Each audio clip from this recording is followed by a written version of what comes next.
Again,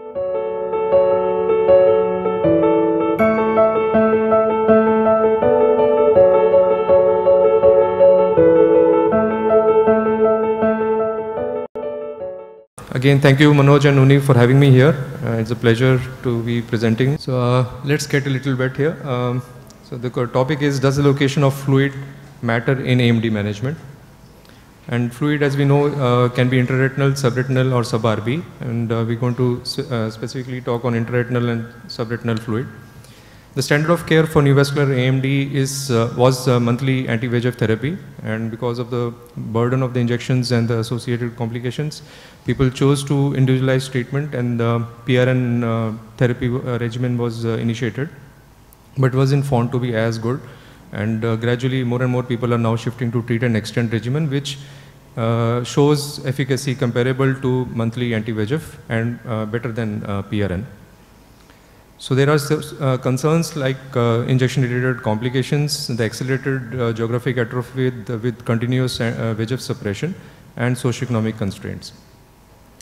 The question is complete drying of retina really necessary? CAT and VIEW trial showed us that there is little difference in the best corrected visual acuity gain, despite notable difference in the proportion of patients achieving dry retina. And also there was increased risk of macular atrophy, which was also shown by the 7UP trial. So the challenges are, a proportion of eyes will never achieve a fluid-free macula despite anti-VEGF therapy, and not all hyporeflective spaces on OCT actually represent fluid accumulation from exudative disease. So can the fluid be tolerated? Intraretinal fluid, we know from various studies that if it is persistent, is associated with lower baseline visual acuity, delayed response to the anti-VEGF therapy, and is also associated with poor anatomical and functional outcomes, especially when the fovea is involved, and more often with associated with macular atrophy and fibrosis.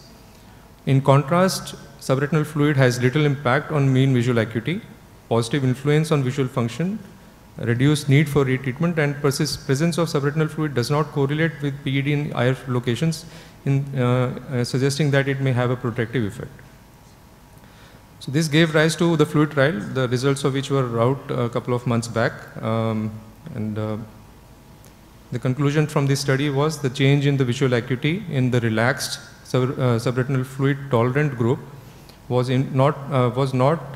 non-inferior to that in the intensive group. So in the relaxed group, they actually tolerated the subretinal fluid specifically under the fovea of 200 microns or less, and they treat and extend the treatment irrespective of the presence of fluid, subretinal fluid less than 200 microns.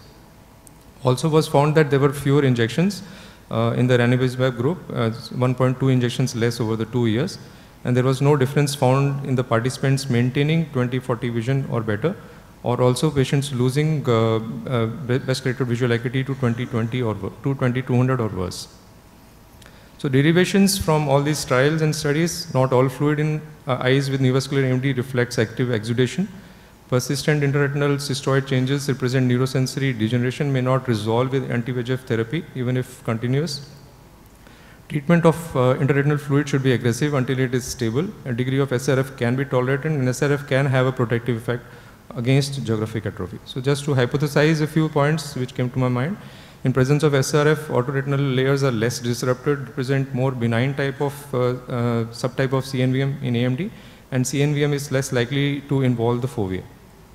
So coming to a few examples here, this is a 78-year-old woman with a visual acuity of 660 in the left eye, no systemic illness, had received two intravitreal Avastins, and you can see fluid over intraretinal fluid over this area, which is predominantly scarred.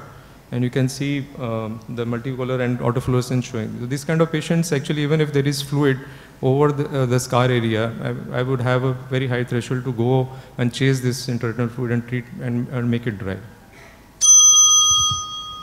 So this patient also did not appreciate any notable difference, and you can also see outer retinal tubulation, other signs of scarring in this case. So there is another patient, the visual acuity after receiving intravitreal Avastin, intravitreal ranibizumab did not change. However, the patient noted some subjective improvement in the visual acuity. And these kind of cases, you can actually customize the treatment and align the patient's expectations with the continuous therapy and the burden of the treatment.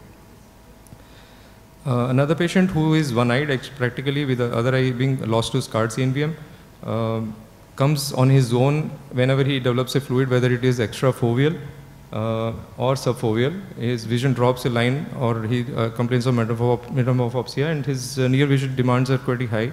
So he gets back to 6/9 every time he has an interretinal aflibercept. So just to extrapolate, this is not a case of AMD. I believe that it's probably a case of POHS related CNVM. And the location of the fluid would matter in this case, as extrafoveal CNVMs, one may think that you can treat with laser photocoagulation alone. But this patient with the fovea not being involved had symptoms of metamorphopsia. So logically speaking, that if you had to ablate this with the laser, patient would have a permanent scotoma in his field of vision. So this is another sign called as drape sign, which is fluid along the edges of the PED, which again need not be chased out. It may not be actually ever become dry. So there are many cases where we see the fluid presence may not correlate exactly to the visual acuity at the time of presentation. And this lag between the structural restoration and functional recovery may need to be accounted at every visit. Also, we need to look out in the role of associated factors and other biomarkers like fibrosis, atrophy, and SHRM before contemplating treatment. Thank you so much.